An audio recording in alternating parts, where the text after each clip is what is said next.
la 8e leçon des thérapies pastorales multidimensionnelles et dynamiques du Dr Massamba va porter sur un sujet très délicat et très important qui nous permet de détecter sérieusement la nature même du combat de sorcellerie.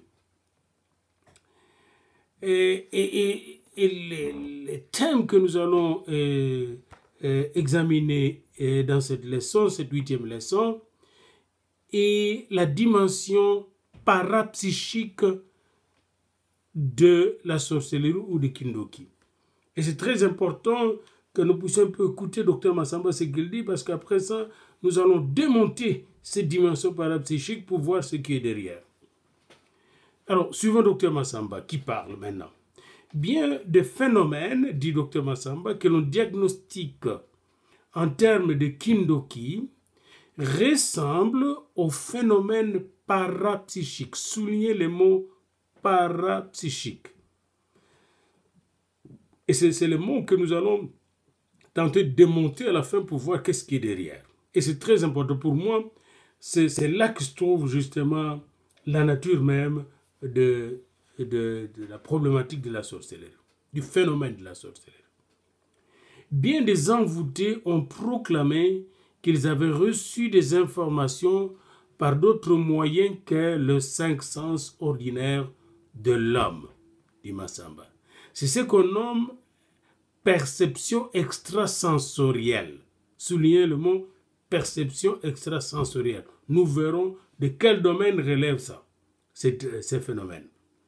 Si la capacité à déterminer l'envoyeur du message a été dans bien de sociétés africaines les privilèges de devin, soulignez le mot devin, de quel domaine relève la divination, de pouvoir extrasensoriel semble avoir été le privilège de presque tous les Africains dans le passé.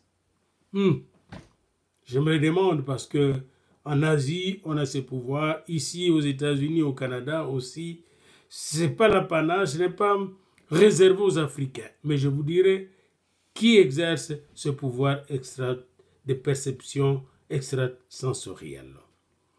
Nous avons des preuves de messages perçus par un patient et reconnus par leur auteur qu'un devin avait identifié. En dehors de la perception extrasensorielle, la parapsychologie, notez parapsychologie, de quel domaine relève la parapsychologie? Admet aussi le fait de la manipulation d'éléments matériels par l'esprit seul.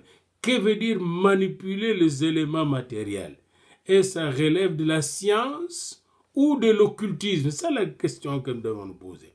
Et c'est très important pour vous quand vous faites la cure, le traitement des ensorcelés ou des sorciers, que vous puissiez connaître de quelle nature, de quel domaine relève cette pratique.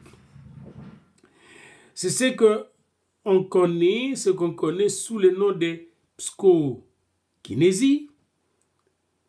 Dans beaucoup d'histoires en Afrique, des objets comme les arbres, le rocher, les animaux subissent l'influence de l'esprit humain. Les vampirismes et la métamorphose d'homme en animal semblent entrer dans cette catégorie de psychokinésie. C'est la base d'une conception du monde où la matière et l'esprit sont des entités du même ordre. C'est là que je ne suis pas d'accord que c'est une conception du monde typiquement africaine. Parce que Simon le magicien d'Acte 8 n'était pas un Africain.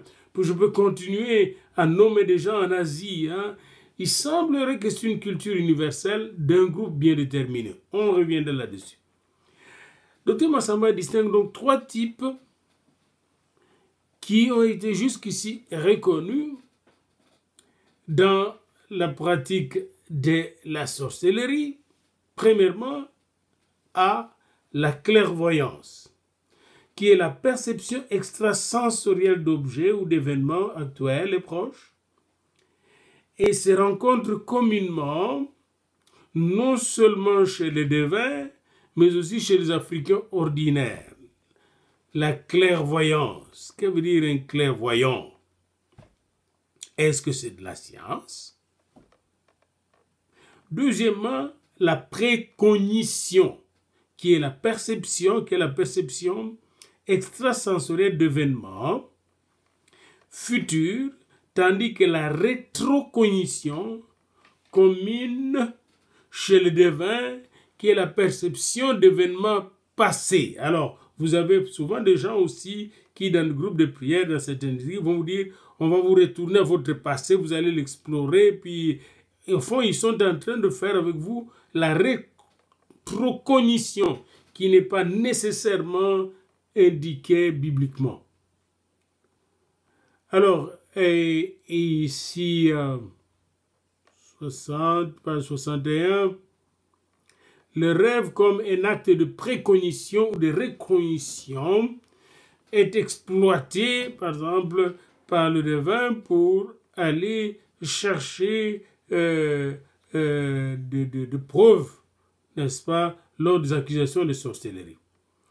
Les chercheurs ont admis que le rêve est un véhicule de la communication extrasensorielle. Est-ce que tous les rêves sont réels, vrais? Je doute fort. Je reviens toujours à Massamba. Les événements passés, aussi bien que futurs, semblent transmis au rêveur. Cela confirme que le temps et l'espace forment un continuum des entités du même monde. La division entre esprit et matière, réelle en bien de cas, semble s'effondrer, puisque l'esprit d'une personne a la capacité d'influencer le corps de notre personne, de notre individu. La psychokinésie a été testée en Union soviétique et aux États-Unis, où des individus ont mis en mouvement des objets sans aucun contact physique. Je suis d'accord là-dessus, mais ce n'est pas de la science, c'est de l'occultisme. On reviendra là-dessus. Je ne peux pas vous... C'est de l'occultisme. Les vrais sorciers, c'est un occulte. Vous voyez, c'est très important de le savoir. Hein? Et ces tests, selon lui, ne confirment pas seulement la réalité de bien des histoires liées aux croyances, à la croyance au Kindoki, mais il nous donne aussi quelques lumières sur la possibilité que des phénomènes naturels obéissent à l'esprit humain ou soient influencés par l'esprit. Est-ce que c'est l'esprit humain qui les influence ou un autre esprit que j'appellerais un esprit démoniaque? Vous voyez? Un esprit impur. Jésus marchant sur l'eau, Jésus disant à ses disciples que les montagnes peuvent même être à leur ordre, peuvent être déplacées par leur prière. Mais par quelle puissance? Encore ici, on ne peut pas confondre la puissance chez Dr Massamba. Il y a la puissance de Jésus-Christ qui est la puissance du Saint-Esprit. Et il y a les esprits manipulateurs qui sont de notre ordre. Alors, donc, il est vrai qu'il y a la communication entre différents éléments de l'univers. C'est aussi vrai qu'il y a la communication entre les esprits, mais nous devons discerner les esprits qui sont dans la communication. Il y a enfin, après avoir distingué la clairvoyance, qui est la perception sensorielle des objets, la précognition et la rétrocognition, qui est la perception extrasensorielle d'événements futurs pour la précognition, et la récognition, la perception d'événements extrasensoriels des événements passés. Dr Massamba distingue la télépathie, encore là, qui ne relève pas d'une science comme telle, mais de l'occultisme, qui est la perception extrasensorielle des esprits humains. La communication des pensées directes entre deux esprits. ISP indique que la communication au niveau télépathique est plus facile entre les gens unis par le sang, par des relations claniques, les relations maritales. Il en est ainsi du fait général de Kindoki tel qu'il est observé dans plusieurs sociétés d'Afrique où le Kindoki, où le Ndoki et la victime sont membres de même clan, c'est-à-dire ils peuvent se communiquer télépathiquement. Il se peut que l'hallucination soit, à quelques degrés, une forme de télépathie, nous dit Dr Massamba.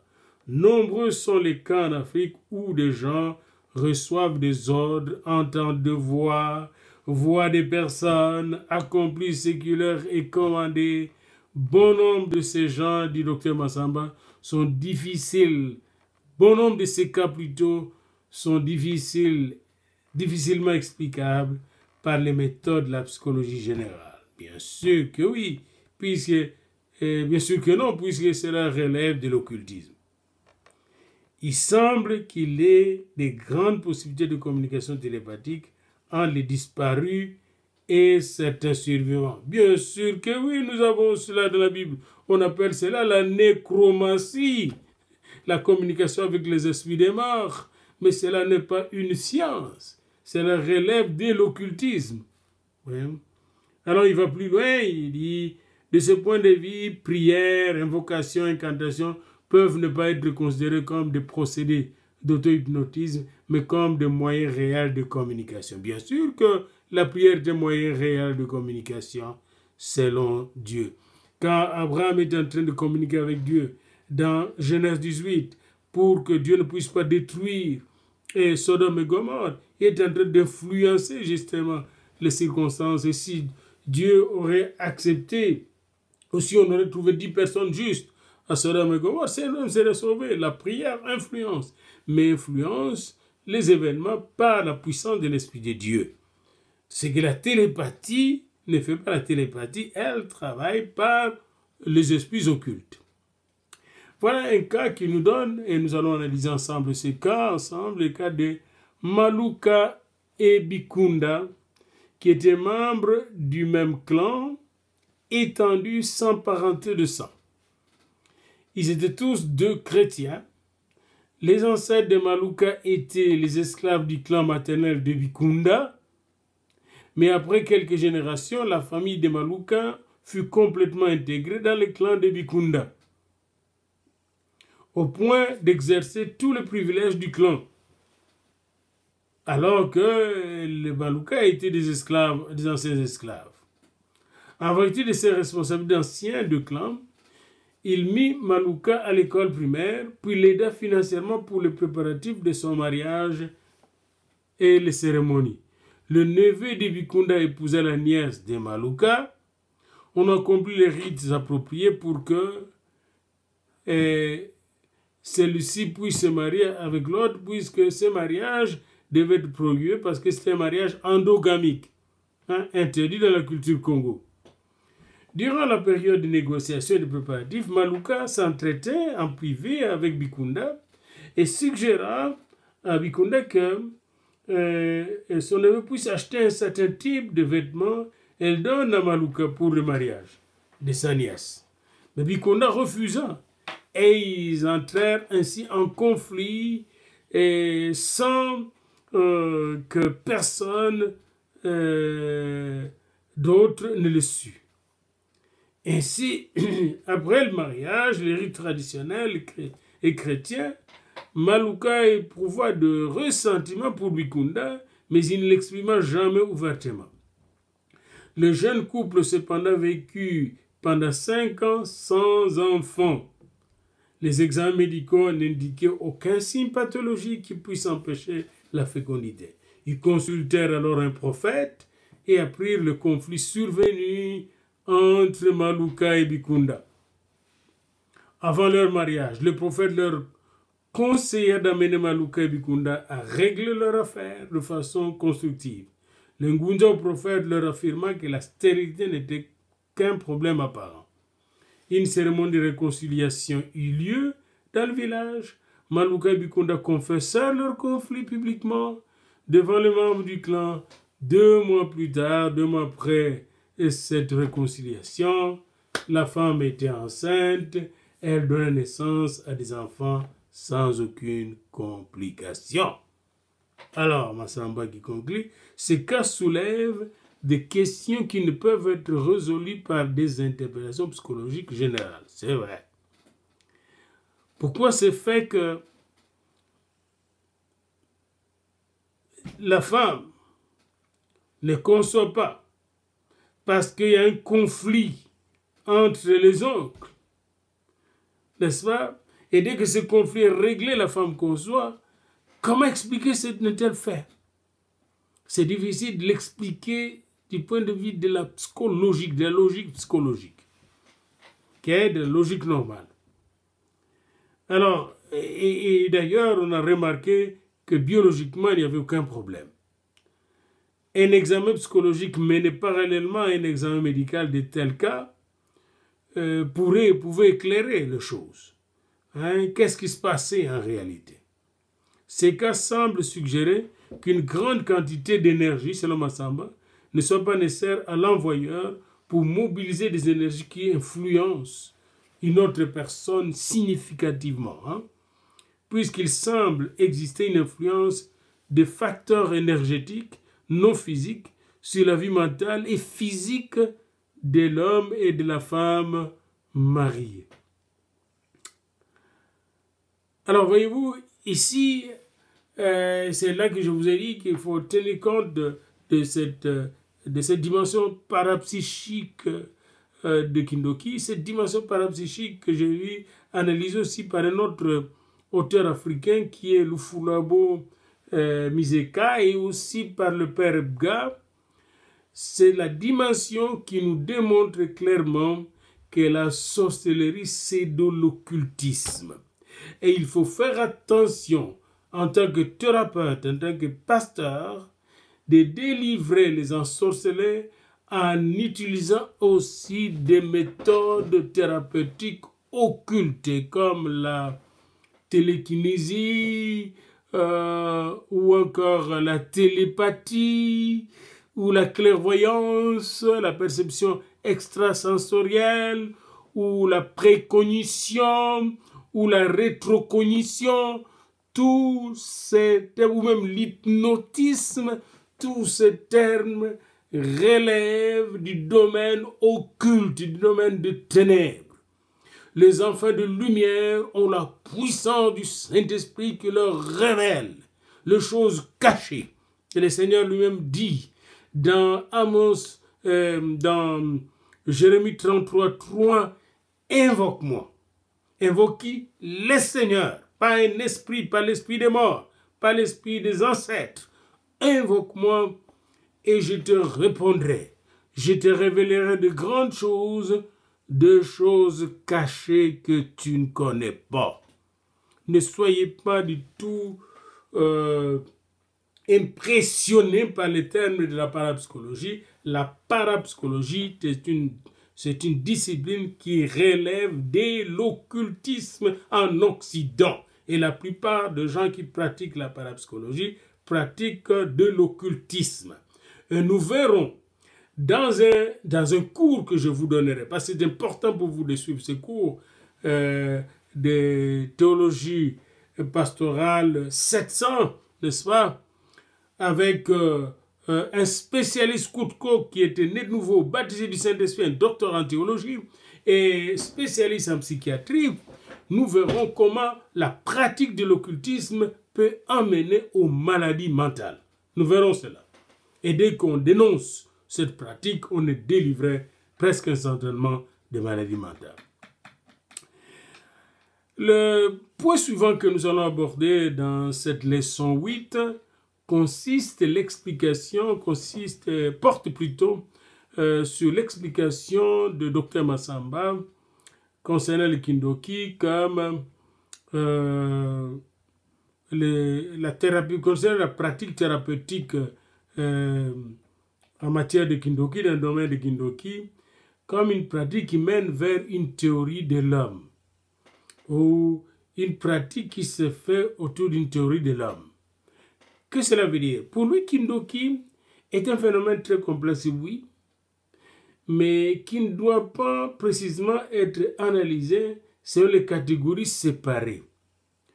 Une compréhension globale, multidimensionnelle de la croyance est nécessaire, comme c'est important de voir la dimension sociologique, psychologique, économique, clanique, familiale et parapsychique, comme nous venons de voir de Kindoki, pour découvrir justement les différents aspects de cette pratique très nuisible en Afrique et dans le monde. La croyance donc du Kindoki est une croyance multidimensionnelle. Il est donc nécessaire, si nous voulons explorer cette croyance, de l'étudier de manière multidimensionnelle, dans toute sa complexité. Kindoki a produit haine, agression, peur, division, maladie et même la mort de plusieurs personnes. D'où la nécessité de l'explorer avec beaucoup de sagesse, de prudence, avec l'intelligence que nous donne l'esprit, pour l'éradiquer si possible. Voici quelques conclusions fondamentales que notre savant nous donne au sujet de la psychologie du patient envoûté. La croyance au Kindoki souligne ce fait que, 2 points, l'univers n'a pas que des propriétés physiques véritables.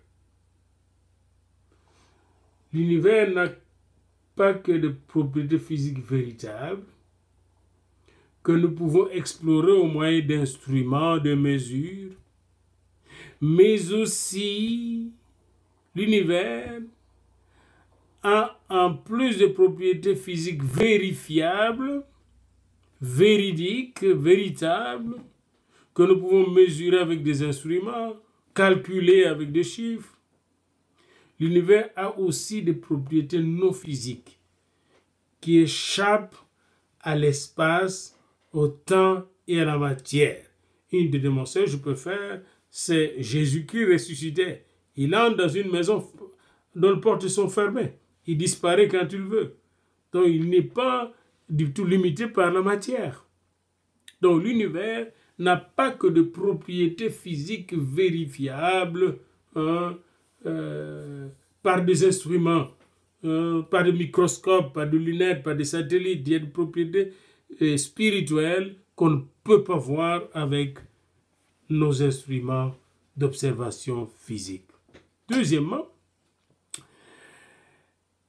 les humains peuvent transcender l'espace, le temps et la matière, puisque l'être humain peut entrer en contact non seulement avec les réalités physiques, mais aussi avec les réalités non physiques. Par exemple, j'entre en contact avec le Christ ressuscité, j'entre en contact avec Dieu qui est esprit, j'entre en contact avec le Saint-Esprit. Donc c'est possible qu'il y ait des gens qui entrent en contact avec Satan, avec les démons, pour faire du mal. La croyance à la sorcellerie au Kindoki semble souligner ce fait que l'homme est capable de partager son être non seulement avec une autre personne humaine, mais aussi avec son environnement, qu'il soit physique ou non physique.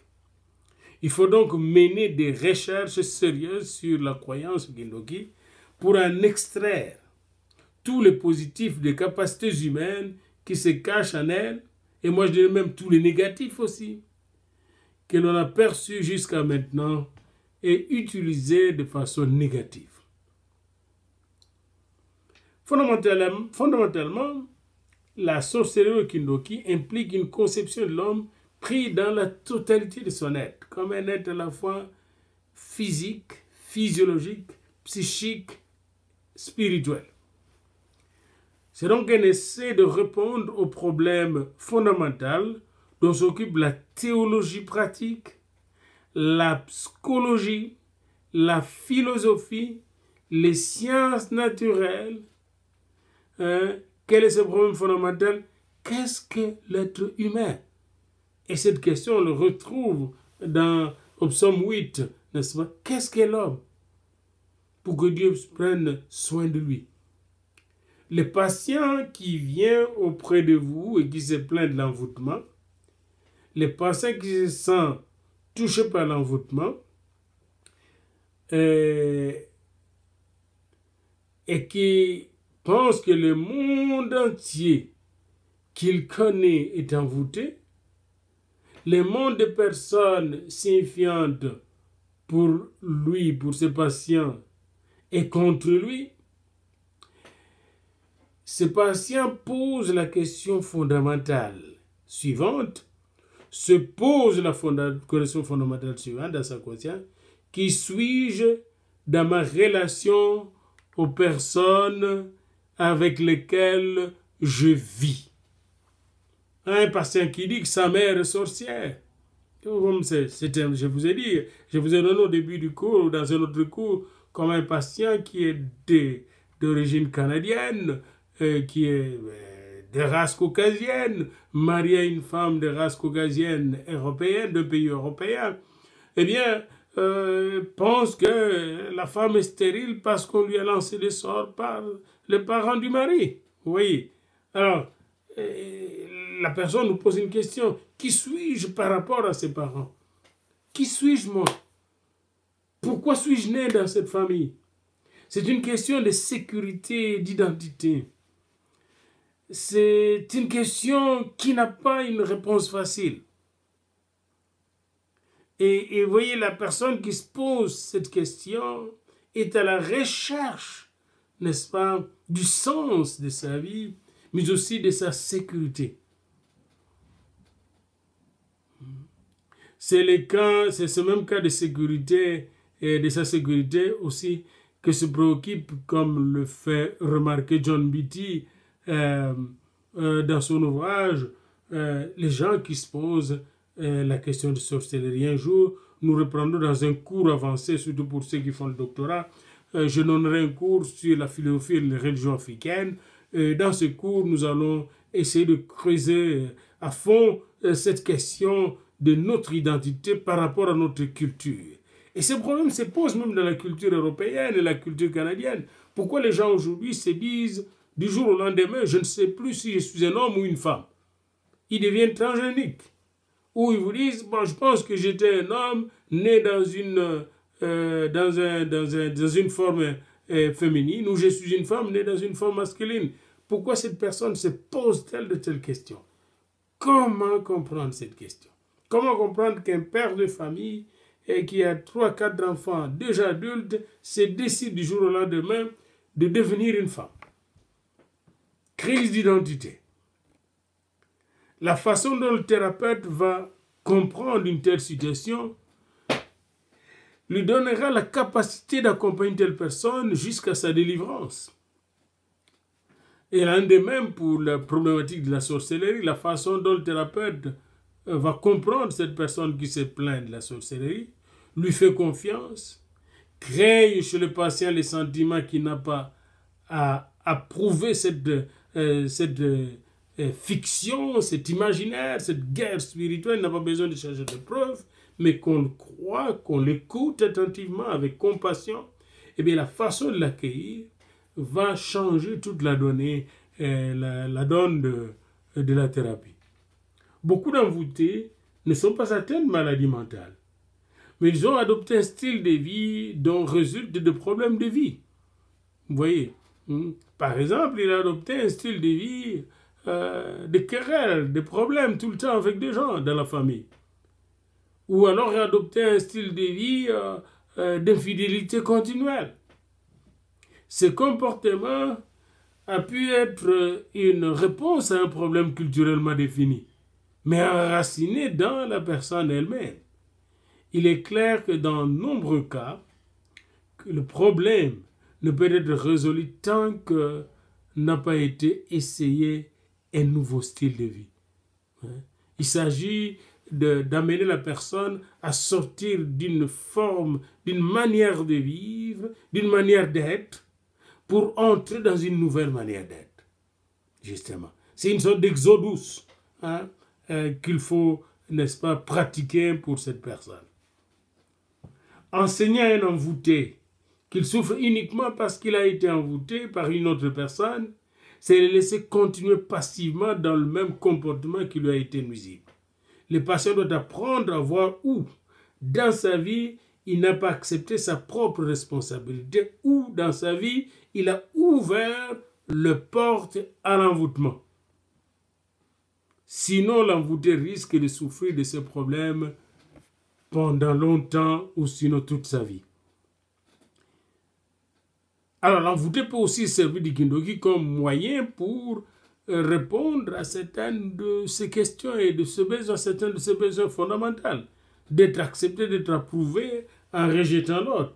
Vous voyez, il peut utiliser l'envoûtement comme un moyen pour rejeter l'un ou l'autre afin de se poser lui comme la personne la plus importante qui est visée.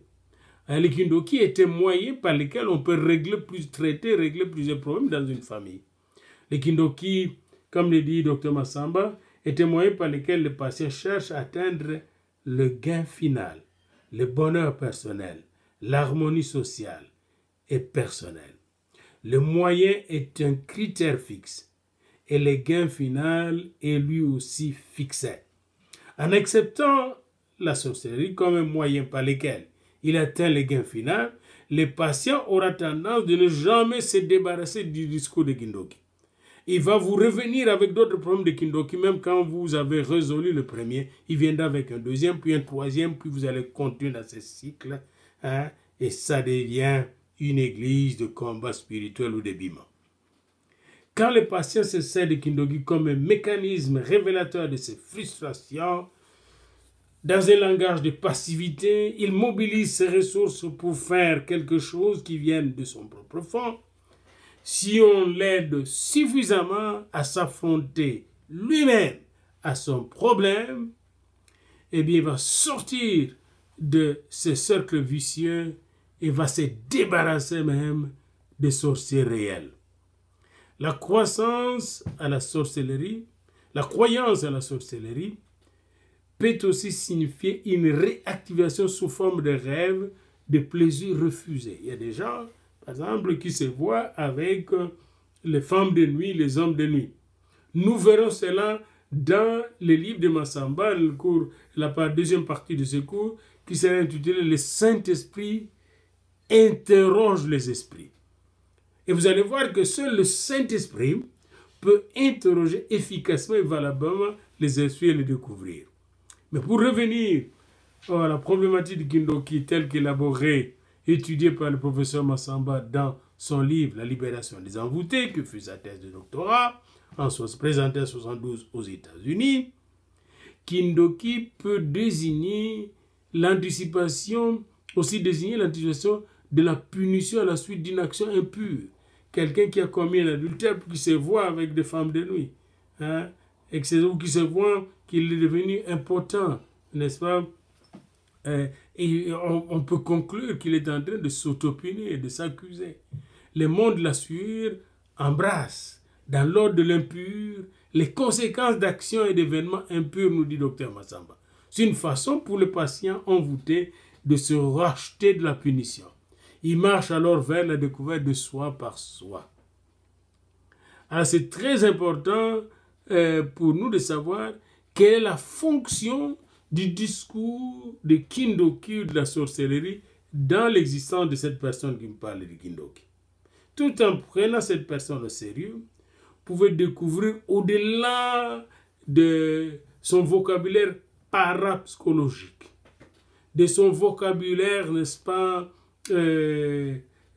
hermétique, au-delà de ses rêves, au-delà de ses hallucinations, vous pouvez découvrir, et en deçà aussi de ces hallucinations et de ces rêves, vous pouvez découvrir la raison d'être de son discours. Il sait pour eux que c'est un discours qui récuse, exprime les conflits interpersonnels dans une relation clanique tendue. Nous allons continuer notre cours. Arrêtons ici cette 8e leçon.